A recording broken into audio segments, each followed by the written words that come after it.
the way to think about is this. So when we're planning the breakout sessions, really late last fall, early this year, local host committee, but then others in the southeast provided recommendations on topics to think about might be information to this audience. And so their proposed potential topic that was really around this idea that he would like to encourage producers in the southeast to utilize economic selection indexes. But a lot of producers he works with market caps and cleaning, and the options for economic selection index are given in many cases to assume retain ownership to the. And so the question is, what do? And that's kind of the conundrum bit. So I thought about that problem and started thinking about it's really related to differences in decisions that would be made and the economic consequence of those decisions. So that's the way I chose to tackle this topic. As a bit of background, though, here's how I think about a very generalized grading pyramid. And so there's several in the room that would say, well, this isn't nearly granular enough, but I think it gets the point across. And the point I really want to make from this is genetics flows down and economic signal flows up. And in our industry, there is substantial lag in both directions, right? Substantial lag in both directions. And to the point where I would argue the economic signal flowing back up, not only is there lag, I also worry sometimes it just doesn't flow, right? And so the real risk we run in is that the decisions taken in the nucleus are not representative of what is economically relevant in the commercial sector, right? And that's a real risk we have in a segmented industry. So the foundation, of course, EPD allows for directional change, and there are several examples where that has been extremely successful, but I would submit to you that progress is conditioned on objectives, right? Which means that there are some cases where I might need to maintain a genetic level instead of change it, depending on what my objective is. And economic selection indices, which I know this group understands, are designed to select for increased commercial level net profit. I have the opportunity to visit with numerous boards of directors of trade associations, and that's always something that I really try to get them to understand is as we like to think about these tools being used, it's to enable the commercial industry to select for goals that are more profitable, not necessarily a tool for breed promotion, right? And those are not always the same thing. The other thing I would say here is if I were to be king for a day, and no one would want that, but if I were to be king for the day, what I would want to do is identify breeding objectives, then develop data collection schemes that support data collection for the traits that are economically relevant for me, and then conduct a genetic evaluation to get genetic predictions for those traits, and then build the index that matches my objective, right? That's kind of the way I think about it working, and that is not at all the way we do it, okay? We've collected traits, and then I think all too often we try to shoehorn them in to a breeding objective, and that's suboptimal, I would say. So why do we need selection indexes? I'd like to quote a lot from Greg Gordon, who says there's no easily accessible objective way for breeders, particularly breeders in beef and sheep industries, where ownership is diverse and production environments vary a great deal, to use these predictions intelligently. By these predictions, you talk about EPDs or EBBs. And my interpretation of this is he's not saying that people are stupid, he's saying we made it too challenging, right? So it's hard to come to a BIF and not hear about a new EPD, right? And we never take any of the old ones away. Okay, so we came out with capping these predictions years ago and still report birth weight EPD development. So that's problematic. I understand why it's done, because once you give something to somebody, you can't take it away. But we should think about that. And as we increase the list, the challenge of rationally going through it and making economically rational decisions becomes harder and harder.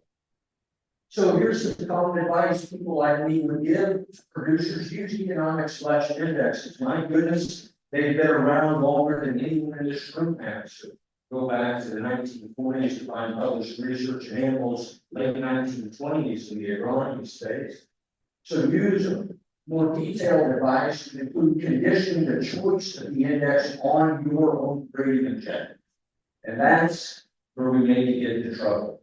Maybe we don't have indexes that match the user's breeding objective. And so I say this may or may not be possible given the index offered by breed association. So everyone's going to immediately look for the index from their breed, and somebody is not going to find the index from their breed out there, and they're going to get mad. So this isn't an exhaustive list, all right? I realize someone on here, and that's not what amounts for by, right? It's slaw, probably more than anything. But I've delineated them as what I call terminal, right? It assumes that no females are going to be retained. And then what I call general purpose, or some people may call self-replacing indexes, that assume, of course, we're going to have a marketed calf, but I'm also retaining and replacing females in a herd. Within that general purpose category, some assume that the sale point is weaning. Others assume that the sale point is retaining ownership in the feed yard, selling on some kind of value-based rate. So there's even differences amongst those. An important part of this is when you use indexes, understand the assumed breeding objectives that come with it. Okay? If you retain replacement patterns, the real simple thing is you shouldn't be using anything on the left-hand side, right? Because there's nothing in there that gets at things that are economic profit drivers if you are retaining replacement vehicles. So here's the problem as I see it. Indexes that assume the terminal endpoint is a carcass place selection emphasis on different suites of traits compared to indexes that assume weaning is the point set. So not only are there additional traits in a slaughter index, like post-weaning performance, but here's the real crux of the issue. The marginal economic value associated with weaning weight is substantially different in those two use cases. Substantially different. Right, so I'll show more details about it later. But if I sell my calves at weaning, what do you think the marginal economic value of weaning weight is? Right, positive and fairly large. That's my primary source of revenue. If I retain ownership on those animals through the feed yard, what do you think the marginal economic value of weaning weight is? Small and negative. Small and negative. Right? Do you want me to sell you really big weaned calves going to the feed yard? Probably less opportunity. So for basic thoughts, right? People will argue this all day long. Yeah, they've all got to be fit, right? So even when you sell calves at weaning, somebody's got to be. Right? The end point of all calves is eventually harvest. And you know what? If I want buyers to pay more for my cattle, I need to select the post. Even if I can't really determine how much we're paying. Right? Those are the arguments for using a slaughter index, regardless of point of sale. As I thought about this more, I agree with those things. I had an easier time swallowing it if the person buying the weak calves paid a known amount to incentivize the genetic improvement of carcass traits. Right? Then I could swallow this even more. Because without that, what we're saying is if there is an economic trade-off, then I'm asking the cow-calf producer to subsidize the next owners of the calves. And I don't think that's an economically rational thing. So the question is, what enterprise should economic selection indexes be economically optimal for? Person buying the bull, the person that person is going to sell their calves to, because it could be different people. Do selection decisions differ if the breeding goal is designed for a producer who sells at weaning, and the index is for a breeding goal with a carcass in? In other words, will I actually take different decisions? And then what are the options for producers who do sell capture? So here's what I see as the options. So using indexes, you economically optimized for a sale point of meaning. Maybe use such an index to impose an independent coin level for post-weaning traits that basically moves as genetic trend moves, right? So that's a way of risk mitigation for producing calves making on value by the time. Using a carcass index, right? And waving your hands at the fact that you don't retain ownership, but you do it anyway. The next would be more formally saying, I'm going to have a weaning index, but I'm actually going to include post-weaning performance value as a premium, the known premium I get for selling calves that are good for post-weaning. And then the last thing, not trying to be facetious here, right? It's more people retain ownership of their calves. And I hear that too. That comes with risk, right? There is risk there in doing it. So what I'm going to focus on is these first three. So I use this tool called iGenDeck. Kenny Wells mentioned it, I did a talk yesterday. This is a web-based decision support tool that's meant for economic index construction. The Econ Improvement Federation hosts this now. And it was actually developed by a USDA grant that I led here several years ago. For those that are really interested in what it does, the source code is checked into GitHub. Okay, so if you want to go dig through a bunch of Go code, then you can have at it. If you'd rather just play with it, you can actually sign up for an account through BIF that got trial accounts, play with it. This is stochastic simulation behind the scenes, and I'm not going to go into detail on how it works, but I just want to illustrate that this is what I use. I'm going to start off by talking of some results that a former master's student of mine did as part of his master's thesis, where he actually developed indexes that are both self-replacing indexes. One assumed the sale point was wean calves, the other assumed ownership was retained through the feed yard. What he also did was look at different, what I call planning horizons. So that 2-year, 5-year, 10-year, all the way up to 50-year planning horizon. So what is that? That is the length of time which you want to contemplate the economic returns and costs associated with a genetic selection.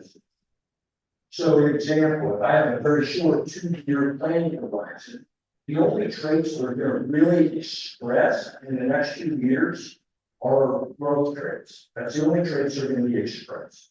If I look further out, 20 years, 30 years, 50 years, the kinds of traits that I see expressed in are things like functional longevity, right? And because we take into account this kind of gene flow, there's a lot more expressions of traits like sustained fertility or functional longevity, not just from the bull's daughters, but from his granddaughters, right? So that's what linked influenza does, really gets at the number of discounted genetic expressions. He also looked at 3 different breeding systems, and those are really to get at different levels of corrected maternal fibrosis. So these were the traits included in what I call a weaning index, and the traits included in the carcass index. Okay, so you can see obviously commonality until you get to the point of post-weaning performance. That's when all the carcass traits come into play. So that's really what was in the 2 indexes. So all of that to show you something like this. So this is a heat map. Darker red means stronger correlation. Right? That's the way you interpret it. So the W's that you see up there are for the index that was optimized for weaned calves. The C is for the index that assumed retained ownership in the feed. The numbers then, 2, 5, 10, 20, that's length of planting. So what this is really showing is rank correlations amongst all pairs of those indexes.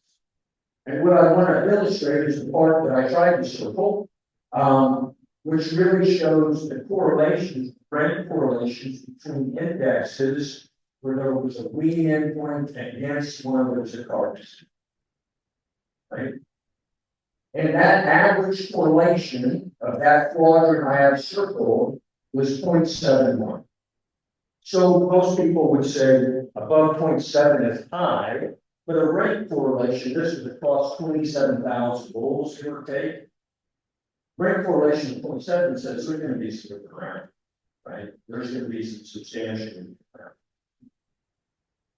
Also look at, well, if I'm a bull buyer, I'm not buying 27,000 bulls in a shot, right? So it's not just the rate correlation that matters, it's actually the decisions I would take. So am I going to change which bulls I actually pick? So this is, it's called a Jacquard index. Anyone know what a Jacquard index is? Okay, so basically what you do is you take between two lists. In the numerator, you have what's in common between the two lists. In the denominator, you have the total unique animals in this case among the two lists, and then I represent it as a percentage. So crudely interpret it as a percentage of compound. Okay, that is. So look at it. This is between a carcass index and a weaning index across different planting horizons. That's the pH, and whether I'm choosing the top 5% of the bulls, the top 1% of the bulls, or the top 0.5%. And what you see is that these lists aren't very common, right? So we see greater commonality if we look at my top 5% of bulls.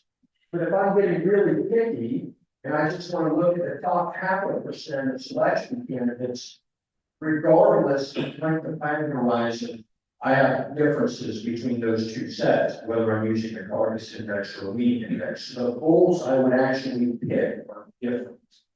Now, I think interestingly, as planting horizon in general goes up, there's an increase in commonality between the bulls selected. The reason for that is, as planting horizon increases in length, we see an increase in the relative importance of traits that are expressed later in life, because they have an opportunity to be expressed. So we see things like stability in those two indexes increasing relative importance, and so that creates more commonality between those two indexes, even though the sale plan of calves is different. Regardless, I think in general it's safe to say you bring home different bulls depending on which index you use. So I wanted to dig a little bit deeper. The previous work in my mind showed the rate correlation among selection candidates differed, but was technically high. The bulls actually selected differ. That's the slide I just showed. And I thought the questions remain: what's the opportunity cost for using an index that does not exactly match my grid objective? And what are alternatives to contemplate pushing performance? Right. So I ran some more scenarios because when you do simulation, that's a benefit, right? You're only limited by your imagination and time. And so I simulated this pure bred breeding system with a 20-year planning horizon. And this is a listing of the different indexes and selection schemes that I assumed. So a self-replacing index of animals sold at harvest, a self-replacing index of animals sold at weaning, then a self-replacing index of animals sold at weaning, but I imposed an independent culling level for marbling, a kind of grid average. Same thing, but this time I imposed an independent culling level for carcass weight, which was grid average. Then I did what I fear too many people do, is I went ahead and imposed a whole bunch of independent culling levels for the trick I thought might be important if I sold calves and we need to get back and replace females. So in other words, I imposed independent culling levels for every, cavities direct, cavities internal, weaning weight direct, weaning weight internal, mature cow weight, et cetera, which I'm sure nobody in this room does. Well, I'm confident a great number of bull buyers do, right? And then I did the same thing, but made those independent culling levels even more stringent. So these are the details of the independent culling levels. I understand this gets messy. I kind of already explained the first two, right? I was using a weaning index, but after I sorted them on that, I went through and imposed this independent culling level for either marbling or hot carcass weight. The next two, you can see the different pulling levels I imposed, so kind of top half for the breed. In the middle for milk there, right? 40 extremes for milk. Then I went ahead and imposed one for marbling score as well. And then in that scenario, I still wound up with 5 times more bulls than I needed. And so I imposed a random number generator to get down to my top 100. And I likened that to producers saying, well, all these bulls passed my independent pulling level threshold, so now I'm going to go out and look at it, right?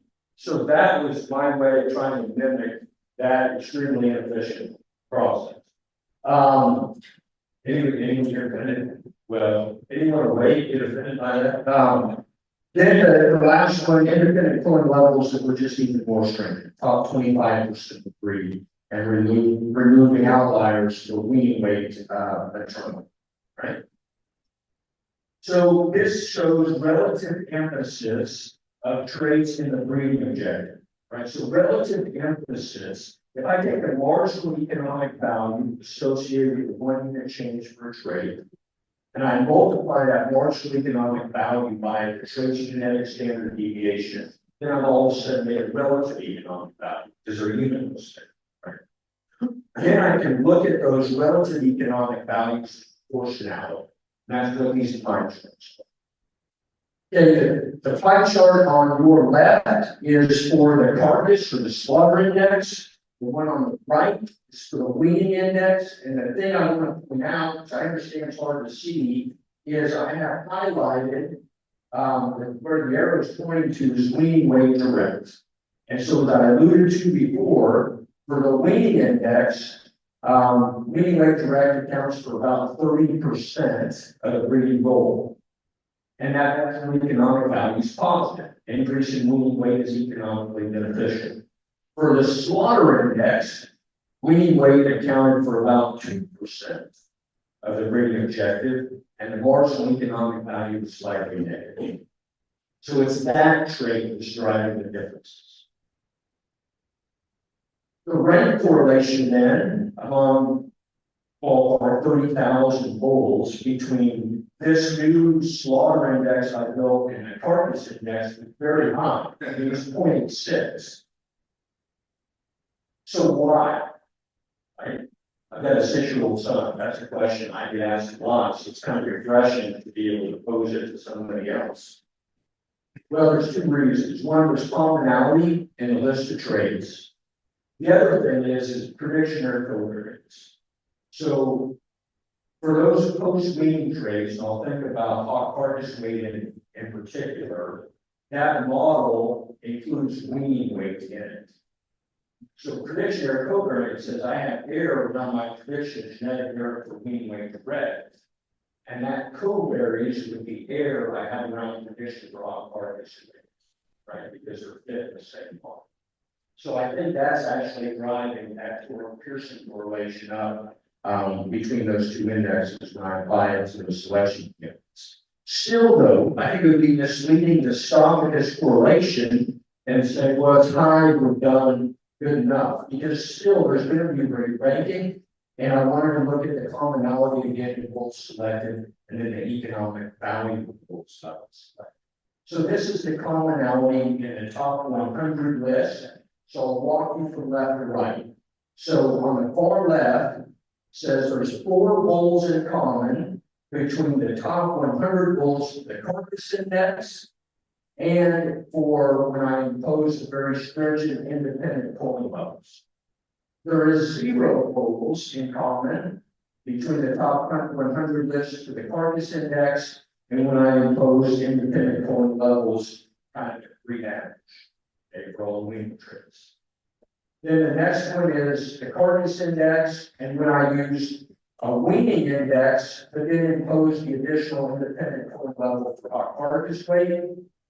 Then the same thing, the carcass index, and when I use a weaning index and impose a independent pulling level for marbling score.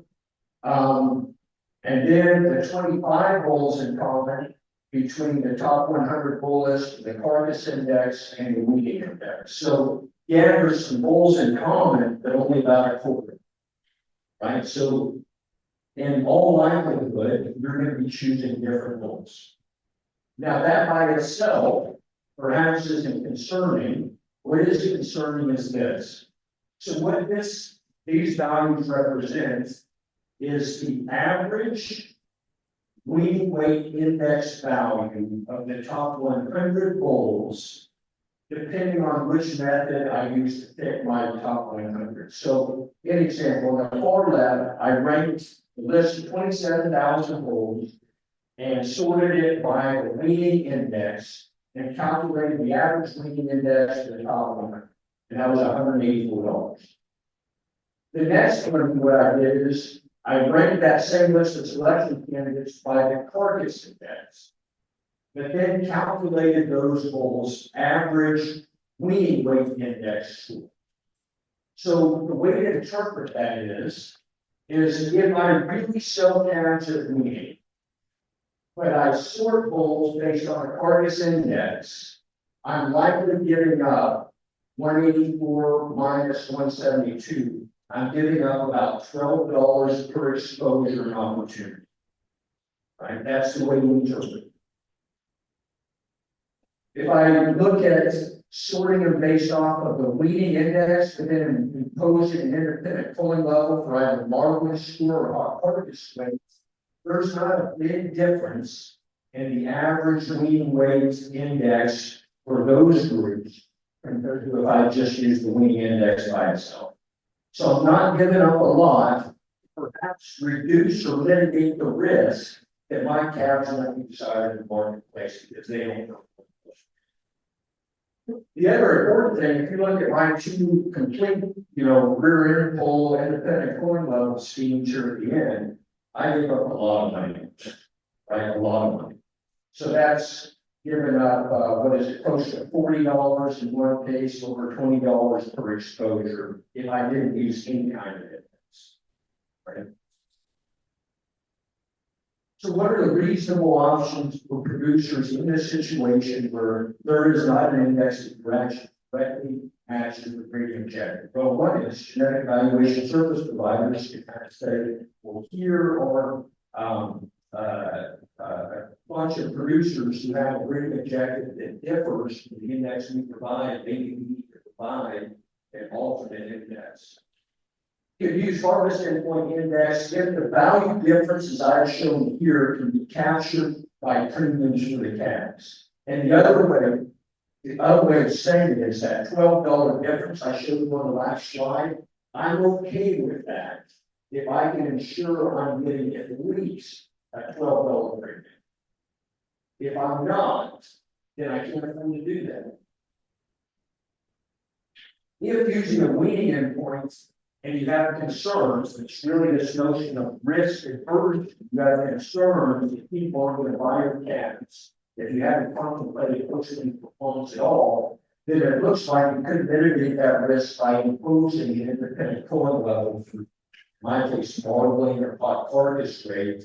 And at least in the example I showed here, you're really not sacrificing that much for risk mitigation. So some concluding thoughts. My point here is not at all to dissuade people from using indexes. I always get worried sometimes about what I say versus what people hear. So I don't want anyone leaving here saying, well, you know what Matt told us today. Don't use indexes, right? That's not what I'm saying, okay? Clearly, just using independent coin levels is suboptimal. And that's something we've known for a long time.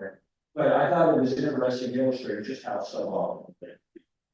Like if you sell at weaning, a carcass index doesn't point you in the right direction, right? But there's some profit being left on the table if you are not formally capturing premiums for those calves.